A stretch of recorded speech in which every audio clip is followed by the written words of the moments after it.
What's up, everybody? Today we're in the 2017 Cadillac ATS-V.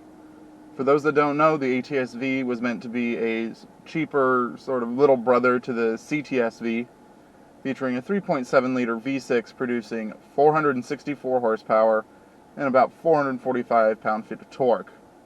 Put that all together and add in a sticker price of $60,000, $70,000, and you have pretty good competition for the BMW M3, Mercedes C-Class AMG, and the Alfa Romeo Quadrifoglio.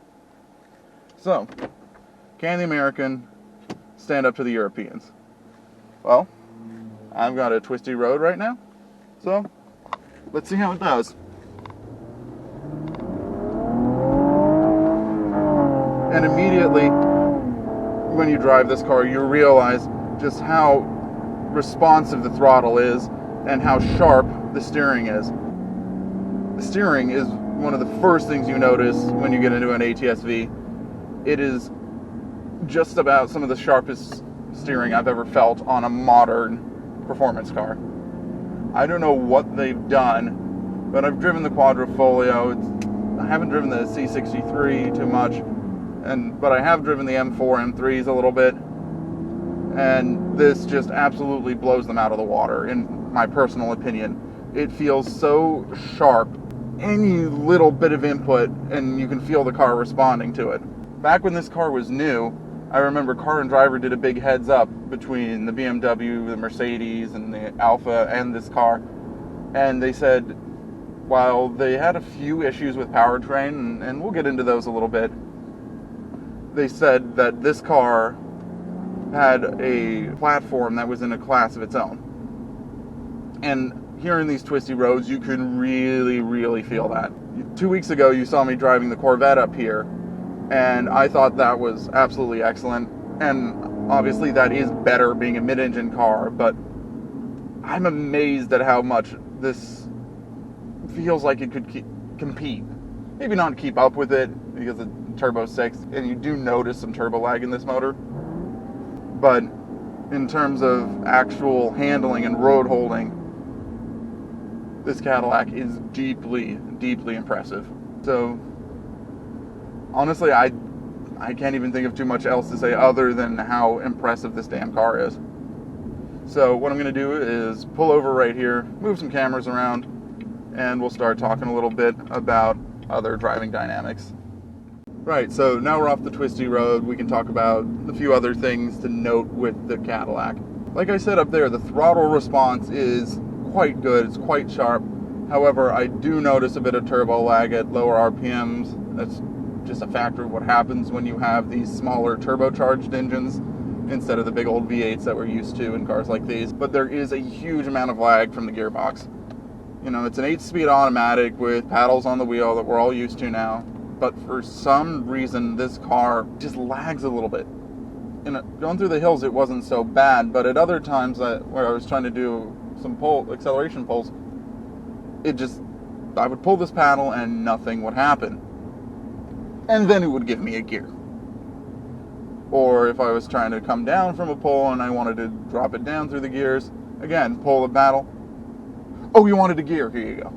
You know, back in 2011 and earlier, you could sort of get away with it because the technology was really first trickling down to affordable cars in the early 2000s and the beginning of the teens. But by 2017, when this car came out, it was fairly widespread.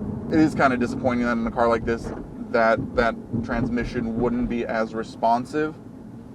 However, this car does have an upside that the Alfa Romeo and the Mercedes don't offer, and that is you could get the ATS-V with 3 pedals.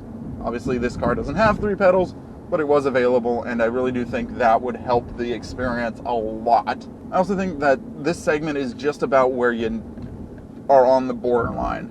You know, with the Corvette that you saw 2 weeks ago, that car is, you know, it's only about 30 more horsepower, but with the mid-engine layout, it's the kind of car that you really can't milk everything out of with a manual transmission. You just can't see all the performance. But when you're in this segment here, about mid-4s, maybe pushing into the 5s with the front engine cars, and a good chassis that you can sling through some corners. I think that's really about the sweet spot for a manual transmission. I'm thinking, the sort of first generation R8s, Ferrari 60, sort of brushing into the 430, the early Gallardos. They're in that sweet spot where you can really still use a manual and get everything out of the car. And that's what I think would really just put this ATS-V on the next level if it was one of those manual cars. Last note on performance, the brakes. The brakes are excellent. I'm fairly certain they're Brembos. I'd have to look it up again. But whatever they are excellent. I thankfully haven't had to do really a lot of panic stopping, but there have been one or two occasions today while I've been driving this car around where somebody's pulled out in front of me, and just being able to get on those brakes to keep everyone out of a worrisome situation has, it's been great. Talking about daily drivability, though, you start to have a few issues with the ATS-V. It's good. Don't get me wrong, it's not, all rattly and bangy, and it's not bad. Most of these suspension systems, you don't really notice that much of a difference going between sport and comfort or track and whatever your settings are. In the ATS-V, you actually do notice a significant difference. Well, maybe not significant, but you do actually notice an amount of difference. The other nice thing about the ATS-V is, while it doesn't have adaptive cruise control, it does have the forward collision and the lane departure warnings. It's a bit weird if you've forgotten that, because in these GM systems, the seat starts to vibrate underneath you. And if you're not ready for that, it's a little, whoa! But it is actually really nice to have. And also in terms of usability, people have criticized the the Cadillac user experience, infotainment system in these cars and in this generation of Cadillac. Frankly, I don't think you're really going to notice, because in 2017, and I believe in the later models as well, I'm not sure about the 2016s, I'd have to double check, CarPlay was standard. And unlike BMW, it didn't have a subscription with it. So, frankly, yeah, Q, I can see why some people don't like it, but the reality is, if you're looking at one of these now, you can just plug your phone in like I've done since I picked up this car, and you have CarPlay. Who cares about the infotainment system now? Interior quality is always going to be a question with GM cars, and personally, I'm not a big fan of the Alcantara steering wheel, but you could get it with leather. That'd personally be my preference. There is all this black plastic everywhere, but as long as you keep like a little cloth in here to wipe off sort of like the residue from the oil in your skin, it looks quite nice. Oh, it looks like nice enough. I won't say quite nice. You do have all these haptic feedback controls. Some people criticize them. I don't mind them here for your AC and your heated seats and all that. You also do have a heads-up display, which is nice. However, if you're like me and you wear sunglasses a lot of the time, you can't always see it. Right now, I have a bit of a view of it. I can sort of see the tachometer in there and the speed display. But polarized glasses, it's just a problem with heads-up displays. Normally you can't see them. I'm actually surprised that I can actually see this one, because driving it yesterday afternoon on the freeway, couldn't see a thing. I think it just sort of depends on the road surface, if it's dark enough that it'll make it visible in the projection. But it is nice to have. I'm almost to my destination. I've got a little more time here, but I think the last point to make is the value prospect in the car. I was looking last night, and these are hovering around 30 to 50 grand, depending on miles and year. I think it's not a bad deal. It is a good car, and there was generally enough warranty that most of the vehicles that you'll see on the market now will still have that new warranty from the factory, or obviously you can always try and find one at a Cadillac dealer that will have the CPO warranty if you want to go that route. And comparing it to quadrifolios and everything else you can get that we've talked about already, honestly, I do think that if it's a coupe like this one, I think it's actually the best looking of them. The C63 does look very good, but I don't know, maybe I've just seen too many tacky wraps and poor color combinations on them. But there's something about the ATS-V that is, like I said, in the coupe form. In the sedan, it's not quite as good. But in a coupe like this one, the design is just so angular, so chiseled. It still looks really good today, especially in the white like this one is. And like I said, the performance, okay, it's not the fastest in the straight line. It doesn't sound as good as the C63. But what it does do is handle incredibly well. It does offer a daily driver experience if you want to do that. I can't imagine. It's, like I said, it's a little rougher than one might want from their dream daily.